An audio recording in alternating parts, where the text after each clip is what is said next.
This is Massive Effect. Massive Effect. We make your website go from this to this. Today we're going to show you how to, kind of how to, behind the scenes, making a website. So I'm using Adobe Fireworks. I'm going to assume that none of you know this program. It was popular back in the early 2000s, and I still use it. So do not flame me. It's a little bit older. It's not as dope, probably, as people using XD or Photoshop, but it allows for really quick and clean designing. So we've got Adobe Fireworks open. Got a few files here. We've got a mood board, all right? And I would never make a website unless I had a style guide or a mood board created. That way you can have consistency and know what you're dealing with your fonts, your color palette, icons, buttons, and then the vibe over here, and then the design elements that add to the overall vibe imagery. All right, so make sure you always have your mood board figured out. And then as far as mocking it up, it's pretty simple, right? You always start with your header and your navigation. You don't have to do anything fancy or new or reinvent the wheel. Just go ahead and put your logo, links, and a call to action for your header. Pretty simple. If you have too much info, then you make a second header up here, and then you can throw in some of this contact info, but don't try and crowd it into here. It's going to look too busy, so separate those out. Next thing we have is the hero shot, as they call it. All right, this big background image. Ideally, it's streaming video, short clip, nothing too long, otherwise it's going to slow down the page and kill your page speed. But it would be really wicked if you had maybe just a 5-second video clip, whatever it is, really quick, showing the process of what you're going to get. All right, this is a hair salon, so people want to see transformation. So it could be a video of some transformation or a video of the process. Then here we've got the value proposition. This is a little unusual. Normally you'd put something like, we help audience X achieve desired result Y with product Z. But in this case, this can be split tested down the road to see what's more effective. But this is just a little bit of fun trying to play on what people are trying to get out of this. These people are trying to go blonde, who are coming to the hair den. And blondes have more fun, everyone knows that, so that's part of the desired result of going blonde. So whether or not this is effective, we'll find out, but it's a little bit of a fun thing to start with, literally. We've got a call to action, always throw that in. And then this is a section you need to put on your website regardless if you are a brick and mortar or services or doing e-commerce. Got to put some of those vital statistics, some records. How long have you been in business? How much has your Division 4 produced, whether it's product or sales? How much have you sold? All right, that's another number you can throw in, and you can break that down. Let's say you are doing, let's say you're a general contractor. All right, so you know how many bathroom remodels, how many kitchen remodels, right? You can break that down into statistics like that. Throw those in, those are good. In this case, we're putting the amount of specialists.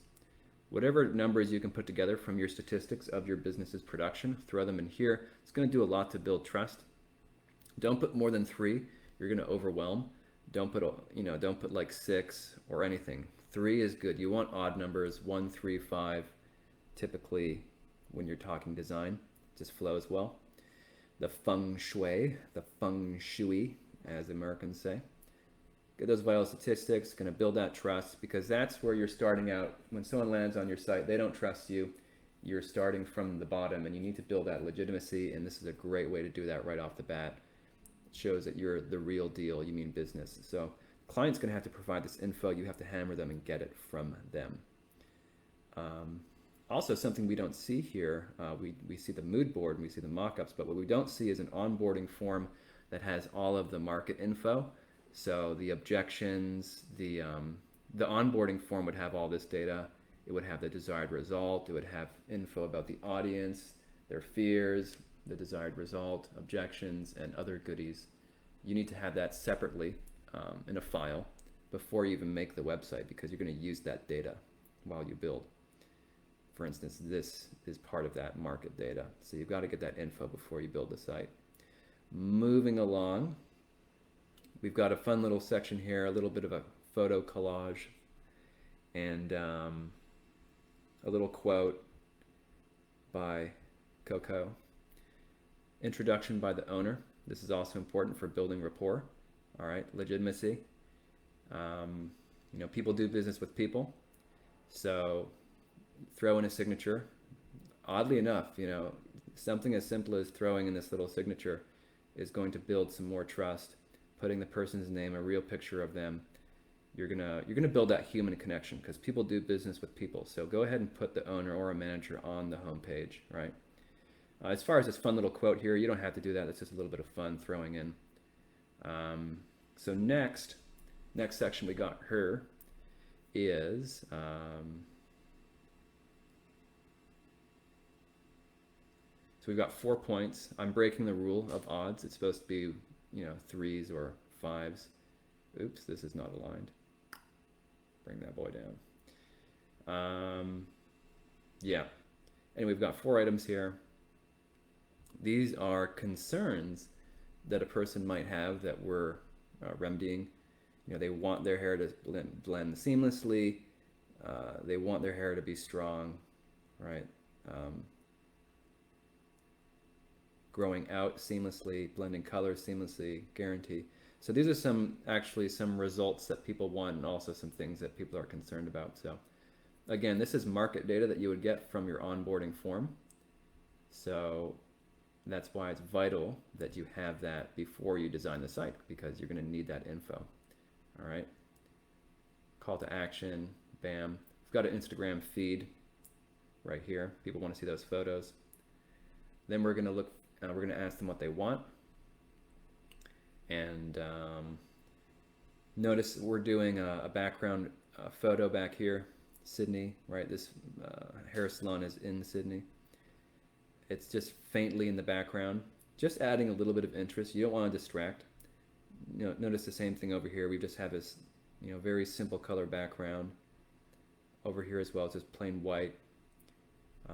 You don't want the design to distract from the message. The design needs to enhance the message. So just little subtle things like that. A little bit of Sydney in the background.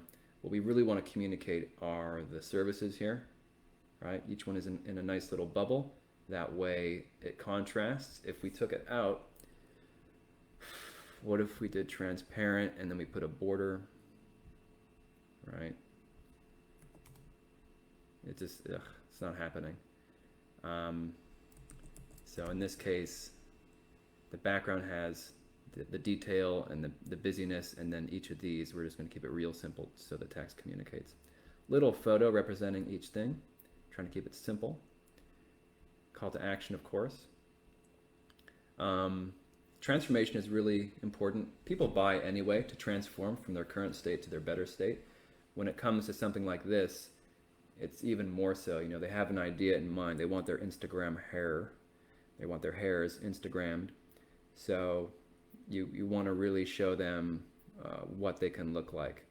And this is, you know, this is true of any business, but particularly for this one where it's very image based, right? So we're putting all the people that they've done so that the prospect can see, yeah, I want to look like that.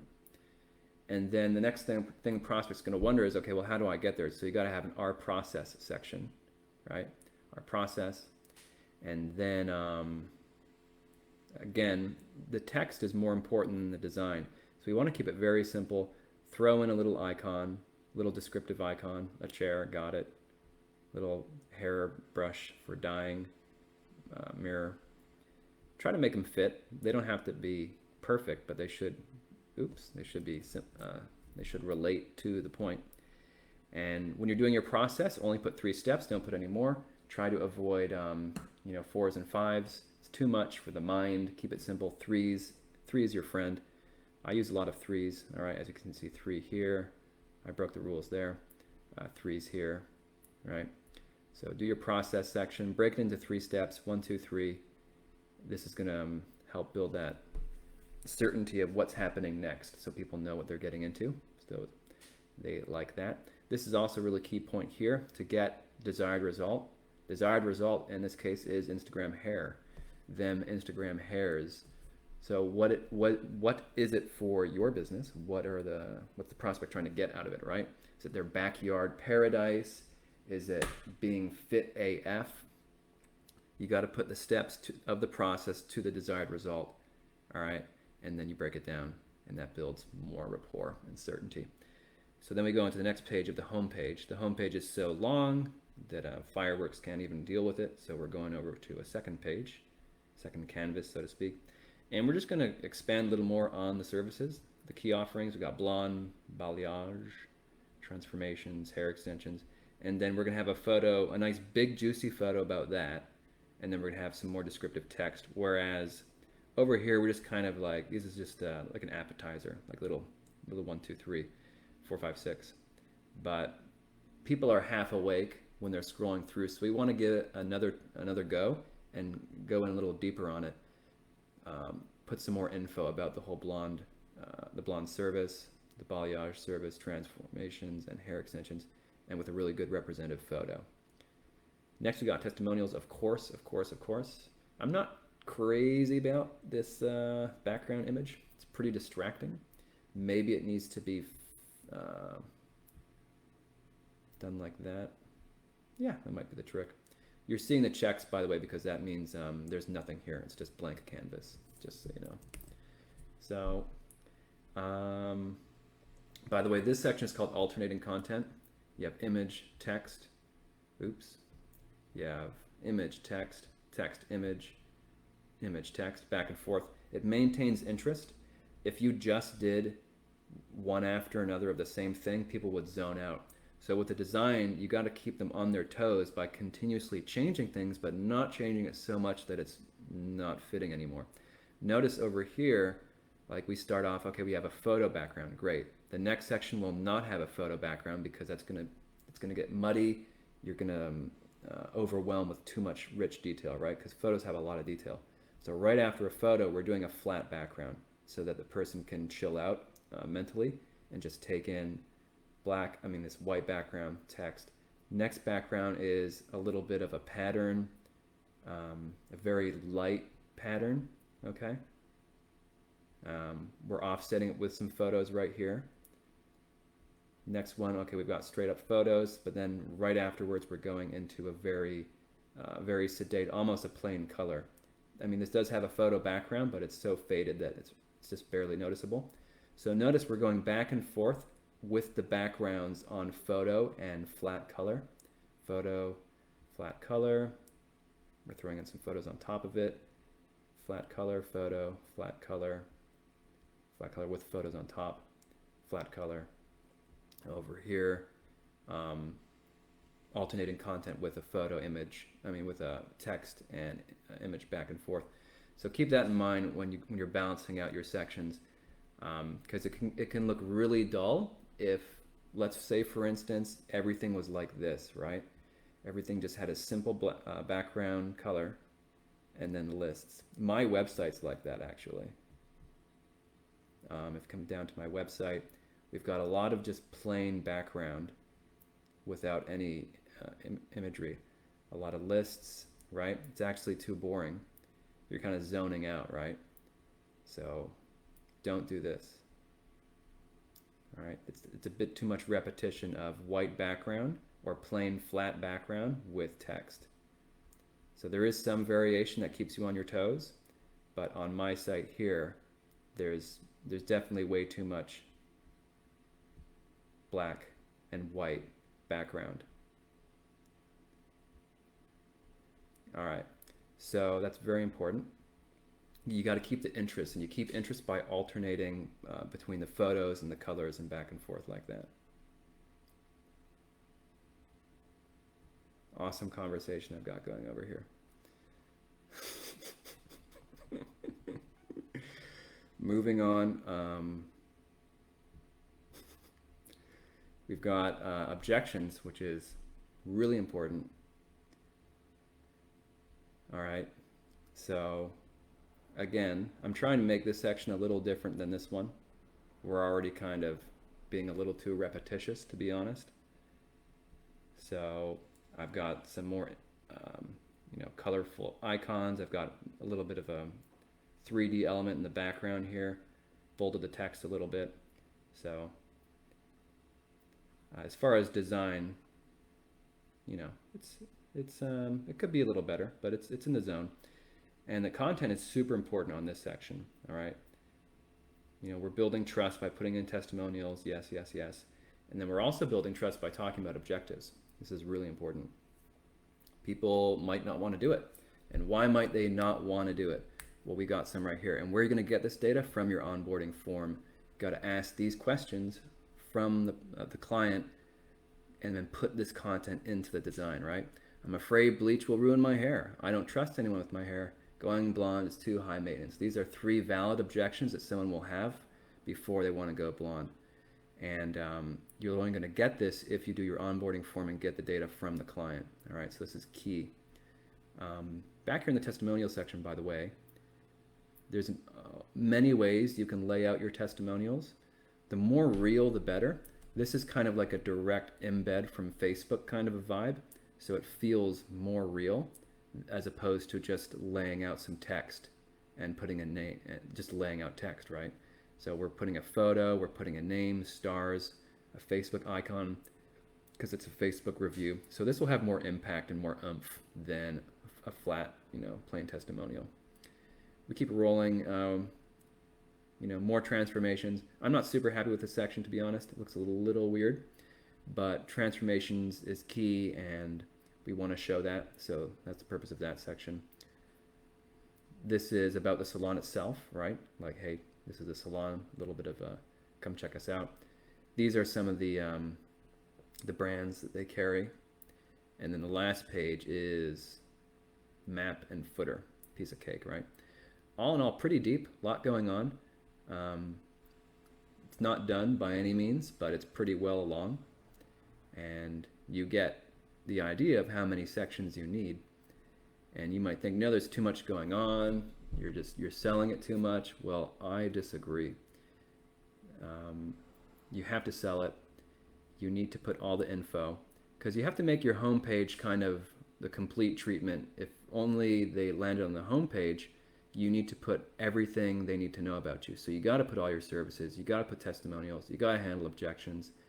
You got to show the before and after. You got to introduce yourself. You got to build the trust. Put the statistics. Show your process, right? All these are pretty essential. Could we remove some? I think we could remove a bit. It could be shortened down a little bit, honestly, but we're pretty much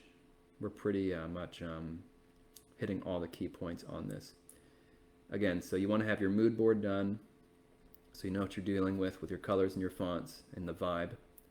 And then you want to have your onboarding form done, which has the actual raw data for the marketing text, because the marketing text is key. All right, so this is Adobe Fireworks. Typically, you're going to be using Photoshop or Adobe XD because you're cool and modern, and I am a dinosaur. But this gets the job done. Then I send this to my boys, and they slice it up and cut it up. But that is the deal, banana peel. So if you want your website properly done, we can sort you out. Come on down to massiveeffectmarketing.com. And if you get with us and get a marketing package, we will train a first responder. So we've got a wicked partnership with a nonprofit rescue team. So it's utterly wicked. So if you roll with us, we can turn some victims into survivors, victims into rescuers even, and save some lives together. Super dope, super wicked. So that's what you get when you fly with Massive Effect. You get some massive impact on society, baby. How about that? How about them apples? But yeah, come on down, massiveeffectmarketing.com. Check out our case studies for our SEO. We also do SEO. We do design, we do SEO, and that goodness. If you have a website and you're not sure how it's going, you're not sure if you're hitting the mark on these types of sections, or you think the design is shite, then just reach out. Don't be shy. Send a message. Put it in the comments. All right. Put it in the comments of the video. Show me the URL, and I'll do a little video, and I will use my 18 years. I'll use my 18 years of judgment and intelligence to help guide you on your website. All right. So don't be shy. Go ahead, do that. the meantime, keep rocking and take care.